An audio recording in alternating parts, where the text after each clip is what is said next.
Vijay Wilson ಅಂತೇಳಿ. ಈಗ ಇಲ್ಲಿ ಕುಂದಾಪುರದಲ್ಲಿ ರ್ಯಾಂಬೋ ಎಕ್ಸಿಬಿಷನ್ ಅಂತ ಒಂದು ಮಾಡ್ತಾಯಿದ್ದೀವಿ. ಇಲ್ಲೊಂದು 6-7 ವರ್ಷದಿಂದ ಈಗ ಎಕ್ಸಿಬಿಷನ್ ಆಗಿಲ್ಲ. ಹಾಗಾಗಿ ನಾವು ಹುಡುಕಿದಾಗ ಇದೊಂದು ಕ್ಯಾಂಪು ನಮಗೆ ಸ್ವಲ್ಪ ಗ್ಯಾಪ್ ಇದ್ದಾಗ ಗೊತ್ತಾಯಿತು. ಇದೊಂದು ಹೊಸ ಕಾನ್ಸೆಪ್ಟ್ ಮಾಡು ಅಂತೇಳಿ ಒಂದು ಐಡಿಯಾ ಬಂದು ಫಿಶ್ ಟನಲ್ ಮತ್ತು ಅಂಡರ್ ವಾಟರ್ ಫಿಶ್ ಟನಲ್ ಮತ್ತು ಮತ್ಸ್ಯಕನ್ಯೆ ಅಂತೇಳಿ ಅದು ಕರ್ನಾಟಕಕ್ಕೆ ನಾವೇ ಫಸ್ಟ್ ಮಾಡ್ತಾಯಿದ್ದೀವಿ. ಮತ್ಸ್ಯಕನ್ಯದ್ದು ಫಿಶ್ ಟನಲ್ ಎಲ್ಲ ಕಡೆ ಆಗಿದೆ ಕರ್ನಾಟಕದಲ್ಲಿ. ಈ ಮತ್ಸ್ಯಕನ್ಯೆ ಅಂತೇಳಿ ಟ್ಯಾಂಕ್ ಒಳಗೆ ಅದು ಲೇಡೀಸ್ ಇರ್ತಾರೆ ಮತ್ಸ್ಯಕನ್ಯೆ ಥರ. ಅದು ನಾನೇ ಈಗ ಫಸ್ಟಿಗೆ ಇಲ್ಲಿಗೆ ಕರ್ನಾಟಕದಲ್ಲಿ ಈಗ ನಾಳೆ 29ರಿಂದ ಪ್ರದರ್ಶನ ಪ್ರಾರಂಭ ಆಗಲಿದೆ. ಉದ್ಘಾಟನೆಗೆ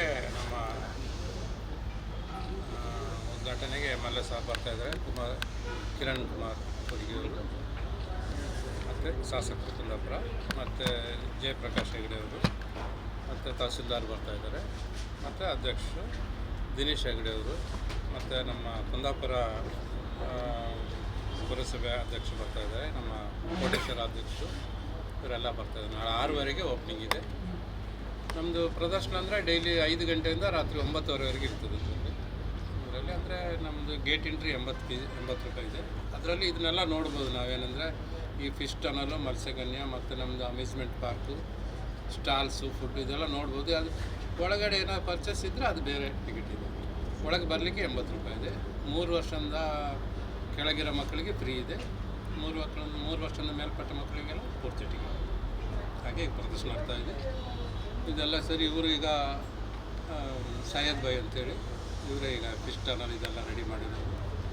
ಮತ್ತು ನನಗೀಗ ಮತ್ಸ್ಯಕನ್ಯದೆಲ್ಲ ರೆಡಿ ಮಾಡಿ ಕೊಟ್ಟಿರೋದು ಅದು ಲಕ್ಷದ್ವೀಪಿನವರು. ಟ್ರೈನಿಂಗ್ ಎಲ್ಲ ಕೇರಳದೇ ಲೇಡೀಸ್ ಆದರೆ ಲಕ್ಷದ್ವೀಪ ಮತ್ತು ಇಂಡಿಯನ್ ವಿಷಯದಲ್ಲಿ ಅವ್ರ ಟ್ರೈನಿಂಗ್ ಆಗಿದೆ. ಇವರೇ ಆದರೂ ಹೆಡ್ ಅವರು ಪ್ರವೀಣ್ ಅಂತೇಳಿ. ಇವರು ನಮ್ಮ ಮೀನು ಬಗ್ಗೆ ಎಲ್ಲ ಮೀನಿಂದೆಲ್ಲ ಬಗ್ಗೆ ಗೊತ್ತಿರೋದು ಶರತ್ ಅಂತೇಳಿ. ಇವರು ಶಿವಮೊಗ್ಗದವರು. ಎಲ್ಲರೂ ಸೇರಿ ಒಂದು ಟೀಮ್ ಆಗಿ ಈಗ ಪ್ರದರ್ಶನ ನಡೆದಿದೆ. ತಮ್ಮ ಎಲ್ಲರದ್ದು ಸಹಕಾರ ನಮಗೆ ಬೇಕು. ಹಾಗೆ ಇಲ್ಲಿ ನಡೆಸ್ತಾ ಇದ್ದೀವಿ ಸರ್. ಇದು ಅಂದರೆ ನಮ್ಮ ತುಂಬ ವರ್ಷ ನಮ್ಮ ಅಜ್ಜರ ಕಾಲದಿಂದಲೇ ಇದೇ ಲೈನ್. ಅಂದರೆ ಸರ್ಕಸ್ಸೆಲ್ಲ ಇತ್ತು. ನಾನೀಗ ಎಕ್ಸಿಬಿಷನ್ ಲೈನ್ ಸಣ್ಣದರಿಂದ ಎಕ್ಸಿಬಿಷನ್ ಲೈನ್ ಇಲ್ಲ. ಕುಂದಾಪುರದಲ್ಲಿ ನಮ್ಮ ಕೋಡಿ ಹಬ್ಬಕ್ಕೆ ಒಂದು 10-15 ವರ್ಷ ಮುಂಚೆಯಿಂದ ಒಂದು 5-6 ಸಲ ಹಾಕಿದ್ದೆ ನಾನು. ನಮ್ಮ ಕೆನರಾ ಬ್ಯಾಂಕ್ ಹತ್ರ ಮತ್ತು ಆ ಕಡೆ ಬೈಪಾಸ್ ಹತ್ರ ಎಲ್ಲ ಮಾಡಿದ್ದೆ ನಾನು. ಈಗ ಜಾತ್ರೆ ಮಾಡ್ತಾಯಿಲ್ಲ, ಎಕ್ಸಿಬಿಷನ್ ಮಾಡ್ತೀನಿ. ಮತ್ಸ್ಯಕನ್ಯೆ ಇದು ಕರ್ನಾಟಕದಲ್ಲಿ ಫಸ್ಟ್. ಕರ್ನಾಟಕದಲ್ಲಿ ಫಸ್ಟ್ ನಿಮ್ಮದು ಅಲ್ಲಲ್ಲ, ಈ ಕುಂದಾಪುರದಲ್ಲಿ ಈಗ ಫಸ್ಟ್ ನೀವು ಲಾಂಚ್ ಮಾಡಿದೆ? ಅಲ್ಲ, ಕರ್ನಾಟಕದಲ್ಲೇ ಮತ್ಸ್ಯಕನ್ಯೆ ಫಸ್ಟ್. ಹಾಂ, ಫಿಶ್ ಟನಲ್ ಎಲ್ಲ ಕಡೆ ಆಗಿದೆ ಕರ್ನಾಟಕದಲ್ಲಿ. ಮತ್ಸ್ಯಕನ್ಯೆ ಯಾರು ತಂದಿಲ್ಲ. ನಮ್ಮದೇ ಕ್ಯಾಂಪಲ್ಲಿ ರ್ಯಾಂಬೋ ಎಕ್ಸಿಬಿಷನಲ್ಲೇ ಫಸ್ಟ್ ಆಗ್ತದೆ. ಎಲ್ಲಿ ಮಾಡಿದ್ರಿ ನೀವು ಕರ್ನಾಟಕದಲ್ಲಿ? ಕರ್ನಾಟಕ ಈಗ ಆಲ್ರೌಂಡ್ ಎಲ್ಲ ಆಗಿ ಸಾಧಾರಣ ಬಳ್ಳಾರಿ, ಉಡುಪಿ, ಮಂಗಳೂರು, ಶಿವಮೊಗ್ಗ, ದಾವಣಗೆರೆ, ಚಿತ್ರದುರ್ಗ ಎಲ್ಲ ಕಡೆ ಆಗಿದೆ. ಎಲ್ಲ ಡಿಸ್ಟಿಕ್ಗಳಲ್ಲೆಲ್ಲ ಮಾಡ್ತಾರೆ.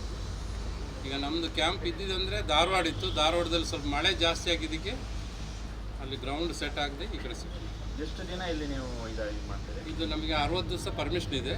ಹಾಗೆ ನಾವು 45 ದಿವಸ ಪ್ರೋಗ್ರಾಮ್ ಮಾಡಬೇಕಂತೇಳಿ ಈಗ ತೀರ್ಮಾನ ಮಾಡ್ಕೊಂಡಿದ್ವಿ. ಮತ್ತು ಕಲೆಕ್ಷನ್ ನೋಡಿಬಿಟ್ಟು ಎಕ್ಸ್ಟೆನ್ಷನ್ ಮಾಡ್ತೀರಾ? ಹಾಂ, ಕಲೆಕ್ಷನ್ ಇದ್ದರೆ ಮತ್ತೆ ಮುಂದುವರಿಸಿ. ಮತ್ಸ್ಯಕನ್ಯೆ ಕಾನ್ಸೆಪ್ಟ್ ಯಾವಾಗಿಂದ ಹಾಗೆ ಅಂದರೆ ಒಂದು 4-5 ವರ್ಷ ಆಗಿದೆ. ಕೇರಳ, ಆಂಧ್ರದಲ್ಲೆಲ್ಲ ಇದೆ. ಕರ್ನಾಟಕದಲ್ಲಿ ಬಂದಿಲ್ಲ ಇನ್ನು. ಇದೆ ಫಸ್ಟ್ ಆಗಿದೆ. ಹೌದು, ಯಾರು ಮಾಡಿಲ್ಲ. ಫಿಶ್ ಟನಲ್ ಎಲ್ಲ ಕಡೆ ಇದೆ. ಸುಮಾರು ಕ್ಯಾಂಪ್ ಇದೆ. ನಮ್ಮದೇ ಇನ್ನೊಂದಿದೆ, ಅದು ಬೇರೆ ಕಡೆ ನಡೀತಾ ಇದೆ. ಮತ್ಸ್ಯಕನ್ಯೆ ಅಂದರೆ ಏನು? ಅದು ಜನರು ಮತ್ಸ್ಯಕನ್ಯೆ ಅಂದರೆ ಅದು ಲೇಡೀಸು, ಅವರು ಸ್ಕೂಬಾ ಡೈವಿಂಗ್ನವರು. ಅವರು ಮತ್ಸ್ಯಕನ್ಯೆ ಥರ ಡ್ರೆಸ್ ಹಾಕ್ಕೊಂಡು ನೀರೊಳಗನೆ ಇರ್ತಾರೆ. ಅವರು 3 ಜನ ಇರ್ತಾರೆ. ಅವರು ಒಂದು 5 ನಿಮಿಷಕ್ಕೆ ಮೇಲೆ ಬಂದು ಆಕ್ಸಿಜನ್ ತೊಗೊಂಡು ಮತ್ತೆ ಶಿಫ್ಟ್ ಆಗ್ತಾ ಇರ್ತಾರೆ. ಜಂಪ್ ಮಾಡಿ ಒಳಗೇನೆ ಇರ್ತಾರೆ ನೀರಲ್ಲಿ. ಒಬ್ಬರೊಬ್ಬರು ಶಿಫ್ಟ್ ಆಗ್ತಾ ಇರ್ತಾರೆ. ಆಕ್ಸಿಜನ್ ಬೇರೆ ಕಡೆಯಲ್ಲೆಲ್ಲ ಯಾವ ರೀತಿ ರೆಸ್ಪಾನ್ಸ್ ಸಿಕ್ಕಿದೆ ಸರ್? ಇದು ಫಿಶ್ ಟನಲ್ಗೆಲ್ಲ ಚೆನ್ನಾಗಿದೆ. ಈಗ ಮತ್ಸ್ಯಕನ್ಯೆದು ಇಲ್ಲಿ ನೋಡ್ಬೇಕು ಈಗ ಫಸ್ಟ್ ನಾವು. ಫಸ್ಟ್ ಟೈಮ್ ಮಾಡ್ತೀವಿ? ಹೌದು, ಫಸ್ಟ್ ಟೈಮ್. ಚೆನ್ನಾಗಿ ಸಿಗುವ ಅಂತ ನೆನೆಸಿದ್ದೀನಿ. ಟೈಮಿಂಗ್ 5ರಿಂದ 9:30. ಅಂದರೆ 9:30ಗೆ ನಮಗೆ ಗೇಟ್ ಎಂಟ್ರಿ ಕ್ಲೋಸ್ ಆಗುತ್ತೆ. ಒಂದು 10 ಕಾಲಿಗೆ ಎಲ್ಲ ಜನ ಎಲ್ಲ ಹೊರಗೆ. ಏನಾದರೂ ಪರ್ಚೇಸ್ ಏನಾದರೂ ಸ್ಟಾಲ್ಸ್ ಇದೆ. ಟಾಯ್ಸು, ಫ್ಯಾನ್ಸಿ, ಲೇಡೀಸ್ ಐಟಮ್, ಮೀನಿಗೆ ಸಂಬಂಧಪಟ್ಟದ ಫಿಶ್ ಏನಾದರೂ ಪರ್ಚೇಸ್? ಇಲ್ಲ, ಅದೆಲ್ಲ ನೋಡ್ಲಿಕ್ಕೆ ಪರ್ಚೇಸ್. ನಿಮ್ಮ ಹೆಸರು ಹೇಳಿ? ನನ್ನ ಹೆಸರು ವಿಜಯ್ ವಿಲ್ಸನ್ ಅಂತೇಳಿ. ಇವರು ಸೈಯದ್ ಭಾಯ್. ಹೌದು, ಎಲ್ಲ ಜಾತಿ ಹೇಳಿ ಮೀನಿಂದ ಯಾವ ರೀತಿ ಎಲ್ಲಿ ಸುಮಾರು ಒಂದು 350 ವೆರೈಟಿ ಬರ್ತಾ ಇದೆ. ಎಲ್ಲ ಆರ್ನಮೆಂಟಲ್ ಫಿಶಸ್ ಈಗ ನಾವು ಆಂಧ್ರ ಪ್ರದೇಶದಿಂದ ತರಿಸ್ತಿದ್ದೀವಿ, ಚೆನ್ನೈಯಿಂದ ಬರ್ತಿದೆ, ಬೆಂಗಳೂರಿಂದ ಬರ್ತಿದೆ, ಮೈಸೂರಿಂದ ಬರ್ತಿದೆ, ಮತ್ತು ಲೋಕಲ್ ಈ ಆರ್ನಮೆಂಟಲ್ ಫಿಶಸ್ ಬ್ರೀಡರ್ಸ್ ಏನಿರ್ತಾರೆ. ಯಾಕಂದರೆ ಈ ಶೋ ಪರ್ಪಸ್ಸಿಗೆ ಸಣ್ಣ ಸಣ್ಣ ಮೀನೆಲ್ಲ ಈಗ ಅಕ್ವೇರಿಯಂ ಅಂಗಡಿಯಲ್ಲೆಲ್ಲ ಇರುತ್ತೆ. ಸಣ್ಣ ಸಣ್ಣ ಫಿಶಸ್ ಎಲ್ಲ ಇಟ್ಟು ಮಾಡೋಕ್ಕೆ ಶೋ ಅಂದಾಗ ದೊಡ್ಡದೇ ತರಬೇಕು. ಈಗ ಅರಪಮ್ಮ ಅಂತೆಲ್ಲ 2.5 ಲಕ್ಷದ ಒಂದೊಂದು ಮೀನು ಬರ್ತಾಯಿದೆ. ಅದು ಒಂದೊಂದು ಲಾರಿಯಲ್ಲಿ ಒಂದೇ ಮೀನೇ ವಿತ್ ಆಕ್ಸಿಜನ್ ಸಿಲಿಂಡರ್ ಹಾಕೊಂಡೇ ತರಬೇಕು. ಟ್ರಾನ್ಸ್ಪೋರ್ಟ್ ಕೇರಳದಿಂದ ಬರುತ್ತೆ. ಹಂಗಂಥದ್ದು ಅಂದರೆ ಅದೊಂದು 2.5 ಲ್ಯಾಕ್. ಮತ್ತು ಅಲಿಗೇಟರು, ಅರೋವನ ಅಂಥದ್ದೆಲ್ಲ ಬರ್ತಾಯಿದೆ. ವಾಸ್ತು ಫಿಶಸ್ ಬರುತ್ತೆ, ಫ್ಲವರ್ ಆರ್ನು, ಅವೆಲ್ಲ ಒಂದೊಂದಕ್ಕೂ ಕೇರ್ ಮಾಡಿನೇ ತರಬೇಕು. ಎಲ್ಲ ಕಡೆಯೂ ಈಗೆಲ್ಲ ಫಾರ್ಮಿಗೆ ಹೋಗಿದ್ದಾರೆ, ಎಲ್ಲ ಕಡೆ ಪ್ಯಾಕ್ ಆಗ್ತದೆ. ಇಲ್ಲೊಂದು ಸ್ವಲ್ಪ ನಮಗೆ ತುಂಬ ಕಷ್ಟ ಆಯಿತು. ಅಂದರೆ ಎಲ್ಲ ಪ್ರಿಪ್ರೇಷನ್ ಮಾಡ್ಕೊಳ್ಳೋದು ಸ್ವಲ್ಪ ಕಷ್ಟ ಆಯಿತು. ಬಂದಿದ್ದು ಎಲ್ಲ ಕ್ರೇನ್ ಮೂಲಕನೇ ಇಳಿಸ್ಬೇಕಾಯಿತು ಎಲ್ಲ ಮಾಡೋದು. ಹಂಗಾಗಿ ಲೇಟ್ ಆಯಿತು. ಈಗೆಲ್ಲ ಹೋಗಿದ್ದಾರೆ, ಬರುತ್ತೆ. ಈಗ ನಾಳೆ ನಾಡಿದ್ದೆಲ್ಲ ಎಲ್ಲ ಬಂದು ಎಲ್ಲ ಆಗುತ್ತೆ. ಈಗ ನೀರೆಲ್ಲ ಇವತ್ತು ನೈಟ್ ಫಿಲ್ ಆಗುತ್ತೆ. 350 ವೆರೈಟಿ ಮೇಲೆ ಬರುತ್ತೆ. ಎಲ್ಲ ಸೇಮ್ ಟೈಮಿಂಗ್ ಸರ್. 5 ಗಂಟೆ ಸ್ಪೆಷಲ್ ಟೈಮಿಂಗ್ ಸರ್. 9:30 ಕ್ಲೋಸ್ ಆಗುತ್ತೆ. ಒಳಗೆ ಲೈಟ್ ಆಫ್ ಆಗೋದು 10 ಕಾಲ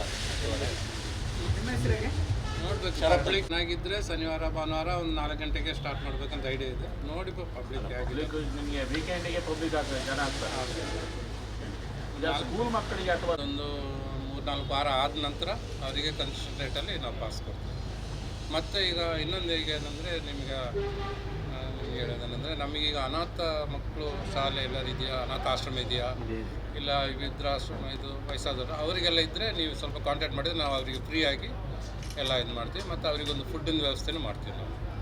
ಅದು ಯಾರೇ ಇದ್ದರೆ, ನನಗೆ ಕಾಂಟ್ಯಾಕ್ಟ್ ಇಲ್ಲ, ನಿಮ್ಗೆ ಯಾರೇ ಇದ್ದರೆ ನಮಗೆ ಕಾಂಟ್ಯಾಕ್ಟ್ ಮಾಡಿದರೆ ಅವರಿಗೆಲ್ಲ ನೋಡಲಿಕ್ಕೂ ಅಮ್ಯೂಸ್ಮೆಂಟ್ ಆಡಲಿಕ್ಕೂ ಫ್ರೀ ಇದು ಮಾಡ್ತೀವಿ. ಅವರಿಗೊಂದು ಫುಡ್ಡಿನ ವ್ಯವಸ್ಥೆನ ನಾವು ಮಾಡಿಕೊಡ್ತೀವಿ ನಮ್ಮ ಪರವಾಗಿ.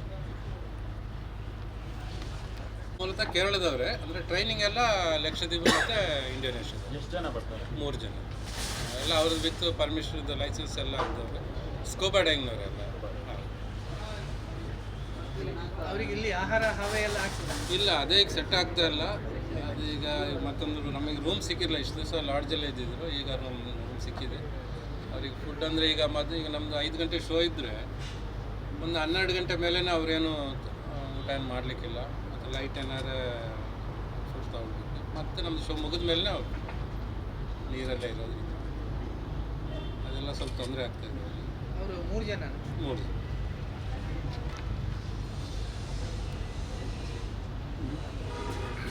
ಇಲ್ಲಿ ಮಾಡ್ತಾಯಿದ್ವಿ.